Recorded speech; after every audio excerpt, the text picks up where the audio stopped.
আসসালামাইকুম gym text Bangla চ্যানেলে স্বাগতম।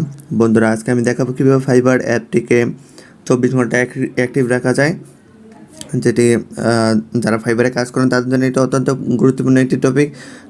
এই সেটআপটি আপনারা যদি আপনার ফোনে সেট আপ করে নিতে চান তাহলে অবশ্যই ভিডিওটি শেষ পর্যন্ত দেখবেন। কথা না বাড়িয়ে শুরু করা যাক। সর্বপ্রথম আমরা প্লে স্টোরটি ওপেন করবো। প্লে স্টোর ওপেন করার পরে এখানে সার্চ বারে আমরা সার্চ করব ফাইবার অটো রিফ্রেশ অ্যাপ নামে যে অ্যাপ্লিকেশনটি আছে সেটিকে সার্চ করবো এবং ফার্স্টে যে অ্যাপ্লিকেশনটি আছে এটিকে সিলেক্ট করলাম। সিলেক্ট করার পর এখানে দেখেন ইনস্টল যে অপশান আছে, আমরা এখানে ইনস্টল ক্লিক করবো। ইনস্টল ক্লিক করার পর আমাদের অ্যাপসটি এখানে ডাউনলোড হবে। সেক্ষেত্রে আমাদের অ্যাপটি ডাউনলোড হচ্ছে। অ্যাপটি ডাউনলোড কমপ্লিট। এখন আমাদের অ্যাপটি ইনস্টল হচ্ছে। ইনস্টল হওয়ার পরে আমাদের অ্যাপটি ওপেন হবে। এখানে দেখেন ওপেনে ক্লিক করব।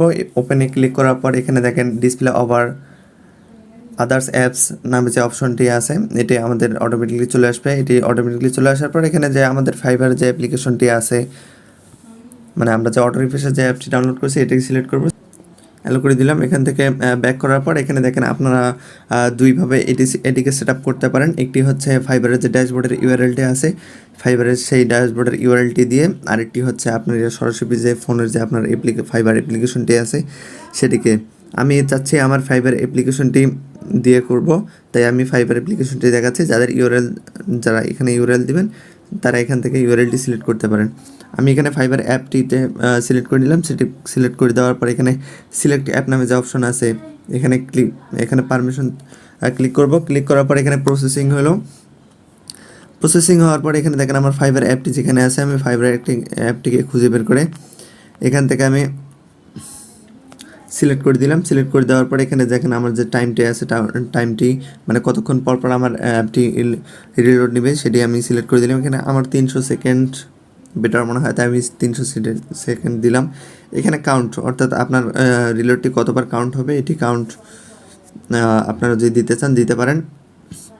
আর এখানে দেখেন ব্যাকগ্রাউন্ড যে আপনার যে ফাইবার অ্যাপে যে ইয়েটি আছে, অর্থাৎ আইকনটি আছে, আইকনটি আপনার ট্রান্সপারেন্সি কত দেখাবে সেটি আপনারা 20%, 100% আপনারা এখান থেকে ইচ্ছা মতো সেট আপ করে নিতে পারেন। আর এখানে যে ফাইবার অ্যাপের যে বাটনটি আছে, যে বাটনটি সাইজ কত বড় হবে সেটি আপনারা এখান থেকে সিলেক্ট করতে পারেন।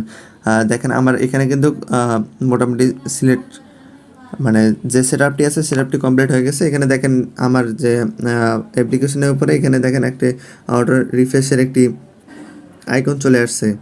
এখানে আমি ক্লিক করব। ক্লিক করার পরে এখানে দেখেন আমার অটোমেটিকলি টাইম কাউন্ট শুরু হয়ে গেছে ফাইবারের। আমার এখন যতক্ষণ আমি ফাইবার অ্যাপটি আমার ফোনটি ওপেন থাকবো, আমি যে কাজে করি না কেন আমার ফাইবারটি অ্যাক্টিভ থাকবে। আপনারাও এভাবে সেট আপ করে নেবেন এবং আপনারাও এভাবে ফাইবার অ্যাপটিকে 24 ঘন্টা অ্যাক্টিভ রাখতে পারবেন। আর ভিডিওটি যদি ভালো লেগে থাকে তাহলে অবশ্যই লাইক, কমেন্ট, শেয়ার করে পাশেই থাকবেন।